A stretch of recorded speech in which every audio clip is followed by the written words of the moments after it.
नमस्कार बच्चों। देखिए 10वां चैप्टर हमारा चल रहा था, लेसन नंबर 10 जो है हमारा चल रहा था और आज हम इसके अगले भाग की बात करेंगे। शायद आपका 10वां भाग होगा, इस भाग की बात करेंगे और 2-4 भाग इस चैप्टर में और बनेंगे। उसके बाद में आपका ये लेसन जो है वो कंप्लीट हो जाएगा, जो परीक्षा की दृष्टि से बहुत ज़्यादा महत्व रखता है। देखिए प्यारे बच्चों, आज जो बात करने वाले हैं जिस टॉपिक की, वो आपके टॉपिक रहेगा गोलीय लेंसों द्वारा अपवर्तन। किसके द्वारा? गोलीय लेंसों द्वारा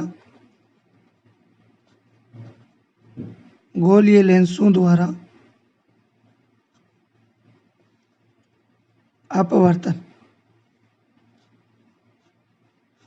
गोलीय लेंसों द्वारा अपवर्तन। तो सबसे पहले तो गोलीय दर्पणों की बात हमने कर ली थी, उत्तल और अवतल।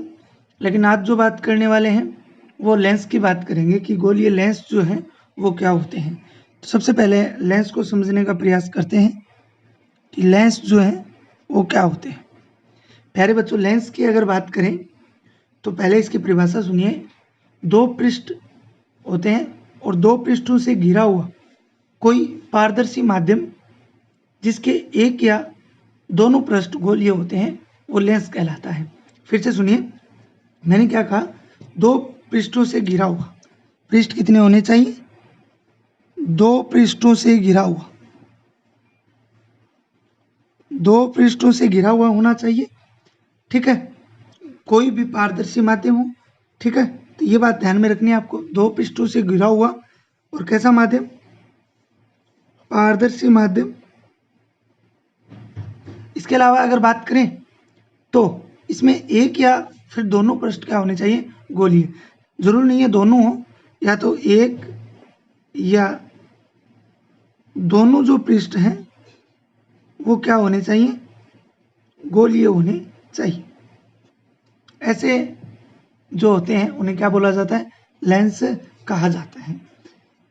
अर्थात अगर बात करें तो लेंस में कम से कम एक पृष्ठ जो है वो गोलीय होना चाहिए।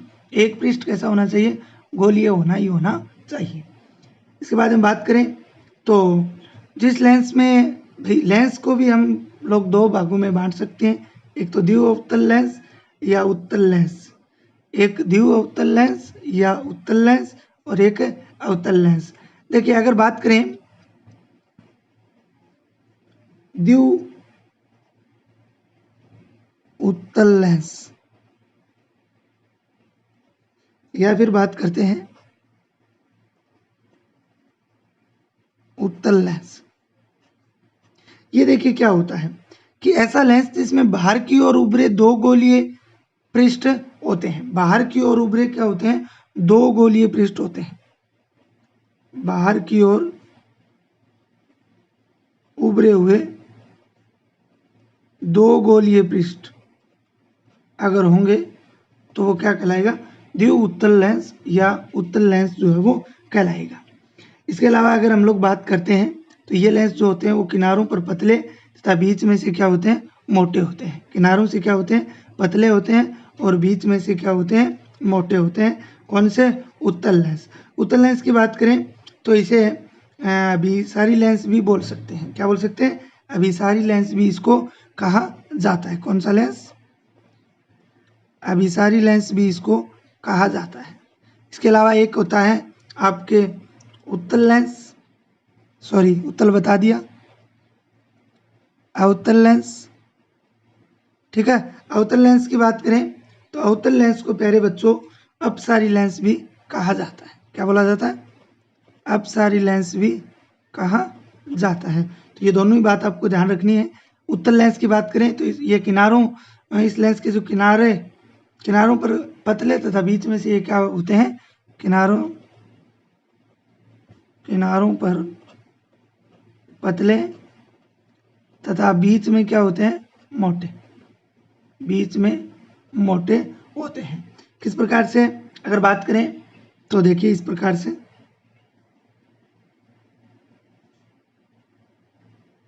ये जो है इसके किनारे पतले और बीच का भाग जो है वो क्या होता है? मोटा होता है। ये कौन से लेंस होते हैं? उत्तल होते हैं। अवतल की अगर बात करते हैं कि अवतल कौन से होंगे प्यारे बच्चों अवतल में इसका विपरीत होगा, किनारे मोटे होंगे और बीच में से क्या होगा, पतला होगा। तो ये तो आपके उत्तल हो गया, और इस प्रकार से किनारे पतले, सॉरी किनारे मोटे और बीच में से क्या होगा, पतला होगा, वो क्या कहलाएगा, अवतल कहलाएगा। वो क्या कहलाएगा, अवतल लेंस जो है वो कहलाएगा। उत्तल लेंस को क्या बोला जाता है, अभिसारी लेंस, और अवतल लेंस को क्या बोला जाता है, अपसारी लेंस। ठीक है, अभिसारी और अपसारी दोनों का ही हम लोग मतलब समझेंगे। अब बात करते हैं लेंसों से संबंधित कुछ महत्वपूर्ण बिंदु। जिस प्रकार से हमने दर्पण में समझे थे वैसे यहाँ समझेंगे। यहाँ पर आपको ज़्यादा दिक्कत नहीं होने वाली है कि कौन सा क्या होता है। तो देखिए, बात करते हैं सबसे पहले वक्रता के अंदर की। इसकी बात करते हैं वक्रता के अंदर की।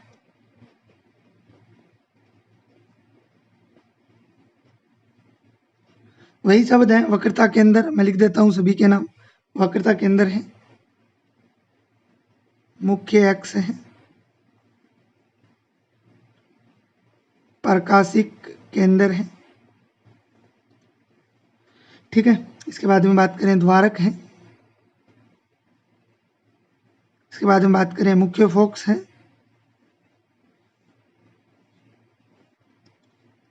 ठीक है, और एक मैं लिख देता हूं फोकस दूरी।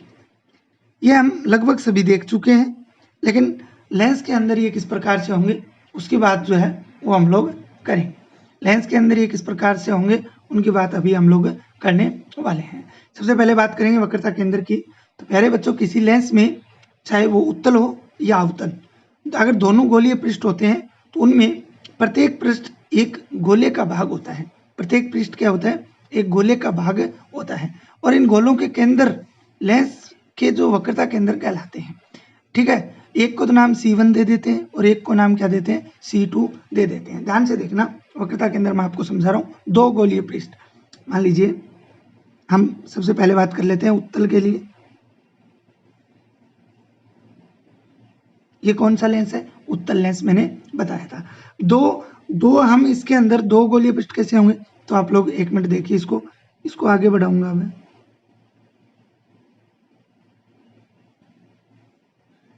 ये एक गोला बन गया, इधर वाले को आगे बढ़ाऊंगा,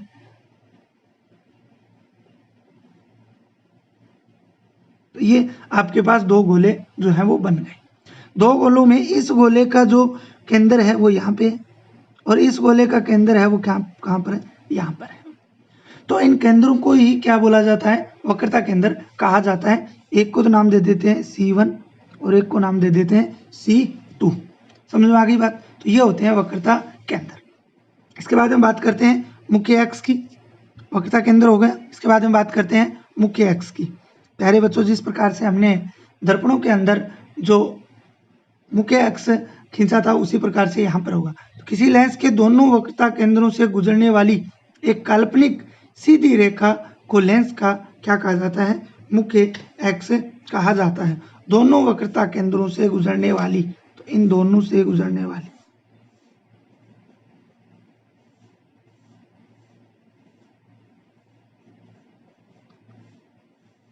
ये क्या हो गया, मुख्य अक्ष। ठीक है, दोनों वक्रता केंद्रों से गुजरने वाली सीधी रेखा को क्या बोला जाता है, मुख्य अक्ष कहा जाता है, मुख्य अक्ष। ओके, इसके बाद हम बात करते हैं प्रकाशिक केंद्र की। किसकी बात करते हैं, प्रकाशिक केंद्र की। तो लेंस का केंद्रीय बिंदु, लेंस का केंद्रीय बिंदु लेंस का प्रकाशिक केंद्र कहलाता है, और इसे O से निरूपित। लेंस कौन सा है, ये है, ये तो गोलीय पृष्ठ है, ये क्या है, लेंस है। इस लेंस का ये केंद्र बिंदु जो है, जो आपको दिख रहा है, इसको क्या बोला जाता है, प्रकाशिक केंद्र बोला जाता है, और इसे O से निरूपित करते हैं। समझ गए, ये वक्रता केंद्र, ये मुख्य अक्ष, ये मुख्य अक्ष हो गया, ये C2, ये C1, और ये यहाँ पे बीच में लेंस के बीच में जो केंद्र है वो क्या हो गया, प्रकाशिक केंद्र हो गया। द्वारक की बात करते हैं। तो लेंस के प्रकाशिक केंद्र से गुजरने वाली प्रकाश किरण बिना किसी विचलन के निर्गत होती है। गोलीय लेंस की वर्ताकार रूपरेखा का प्रभावी व्यास जो होता है वो उसका क्या कहलाता है, द्वारक कहलाता है। इस लेंस का जो व्यास होता है वही क्या कहलाता है, द्वारक कहलाता है। ये क्या कहलाता है, द्वारक कहलाता है। इसके बाद में बात करते हैं मुख्य फोकस की। तो उत्तल लेंस पर मुख्य अक्ष के समांतर, उत्तल लेंस पर मुख्य अक्ष के समांतर आने वाली किरणें उसमें क्या होंगी, अपवर्तित होंगी, और अपवर्तित होकर क्या हो जाती हैं, अभिसारित हो जाती हैं। उत्तल में तो क्या होंगी, उत्तल में क्या होंगी, उत्तल को कौन सा लेंस बोला जाता है, अभिसारी, तो अभिसारित होंगी। और अवतल के अंदर कौन सी होंगी, अपसारित होंगी। तो एक बार हम किसको समझ रहे हैं, उत्तल वाला बनाया है मैंने, अभी बनाऊंगा दूसरा जो अवतल वाला है वो भी आपको बनाकर दिखाऊंगा। तो इस पर अगर हम लोग बात करें तो मुख्य फोकस की, तो वो कहाँ बनेगा, तो मुख्य फोकस की बात जो है वो हम अभी नहीं करेंगे। उससे पहले आप लोग इन तीनों चीजों, इन चारों बातों को अभी आप अवतल दर्पण के अंदर देखिए। इन दोनों को कल वाले वीडियो के अंदर बताऊंगा, क्योंकि अभी टाइम जो है वो ज़्यादा हो जाएगा। देखिए ये बात होगी। यहाँ पर अगर बात करें अब कौन सा, इस अवतल की बात करते हैं। पहले बच्चों मैं अवतल लेंस जो है वो बना देता हूँ।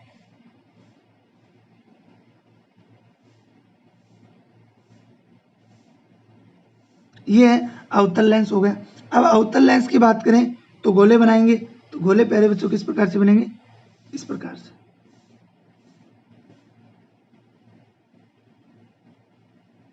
ठीक है,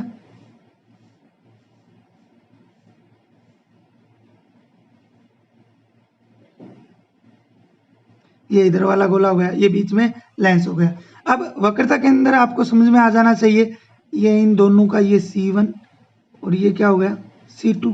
ये C1, सॉरी दिख नहीं रहा है, एक मिनट मैं सेट कर देता हूँ इसको। ये लीजिए, ये ध्यान नहीं दिया गया, ठीक है। तो देख लीजिए, अब फिर से देख लीजिए, ये मैंने लेंस बनाया, ठीक है। कौन सा लेंस बनाया, अवतल लेंस बनाया, अवतल लेंस बनाया, ठीक है। अवतल लेंस बनाने के बाद में ये इसके गोलीय पृष्ठ बना दिए। तो ये C1 हो गया, ये C2 हो गया, और इनको मिलाने वाली रेखा को क्या बोलेंगे, मुख्य अक्ष बोलेंगे। और आपको बता देता हूँ, ये रेखा जो होती है वो काल्पनिक होती है। ये रेखा जो होती है वो क्या होती है, काल्पनिक होती है। ओके, इसके बाद में प्रकाशीय केंद्र की बात करें तो वो यहाँ हो जाएगा। प्रकाशीय केंद्र कहाँ हो जाएगा, यहाँ पे हो जाएगा O, ठीक है। द्वारक इसका व्यास जो है वो हो जाएगा। तो ये बात हमने कर ली थी, और यही बात इसके अंदर मैंने बताई, ये इसी के अंदर। अब जैसे हमने दर्पणों के अंदर में प्रतिबिंब निर्माण पढ़ा था, उसी प्रकार से यहाँ पढ़ेंगे, और यहाँ पे उससे अलग होगा लेकिन मेथड वही रहेगा। जिस प्रकार से हमने वहां पर बात की थी उसी प्रकार से यहाँ पर बात जो है वो करेंगे कि जो लेंस है, उत्तल लेंस पर जब भी कोई प्रकाश किरणें आती हैं तो वो अभिसारित हो जाती हैं। क्या हो जाती हैं, अभिसारित। अवतल लेंस पर आएंगी तो वो अपसारित हो जाती हैं। अवतल लेंस पर क्या हो जाती है, अपसारित हो जाती हैं। तो प्यारे बच्चों आज के लिए तो इतना ही। कल हम मुख्य फोकस और फोकस दूरी बताऊंगा आपको दोनों के अंदर, ये मैं साथ रखूंगा, और आपको इसकी जो है शॉर्ट नोट्स के रूप में इसका भी जो है डायग्राम मिल जाएगा। तो इसको इसी के अंदर आपको बताऊंगा कि इसके अंदर कहाँ होता है मुख्य फोकस और फोकस दूरी, और जो दूसरा टॉपिक हमारा रहेगा लेंसों द्वारा प्रतिबिंब बनने के नियम, लेंसों द्वारा प्रतिबिंब बनने के नियम, और उसके बाद में उत्तल लेंस द्वारा प्रतिबिंब बनने की स्थितियां। इन सब की बात हम आगे वाले वीडियो के अंदर करेंगे। आपको बता देता हूं कि ज़्यादा से ज़्यादा इस चैप्टर के आपके अगर देखा जाए तो 2 वीडियो और बनेंगे। कितने वीडियो, 2 वीडियो, तो 12 पार्ट्स के अंदर ये चैप्टर जो है वो कंप्लीट हो जाएगा, क्योंकि हमने बहुत ही इसको अच्छी तरह से पढ़ने का प्रयास जो है वो किया है, और मैंने कोशिश, हर संभव कोशिश की आपको एक एक बात जो है वो आराम से समझ में आए कि कौन सा बिंदु कहाँ होता है। जिस प्रकार से दर्पणों में मैंने कहा था दर्पण समझाने से पहले कि अगर आप इसका जो आधार सीख लोगे तो उसके बाद में आपको आगे दिक्कत नहीं होने वाली है। अब आपको अगर वक्रता केंद्र और मुख्य अक्ष का ये अवतल और उत्तल लेंस में नहीं पता होगा तो आप आगे लेंस के अंदर जो है वो लेंस के अंदर जो प्रतिबिंब निर्माण है वो नहीं समझ पाओगे। इसलिए ये पूरा मेथड आपको पता होना चाहिए। तो आज के लिए इतना ही, धन्यवाद।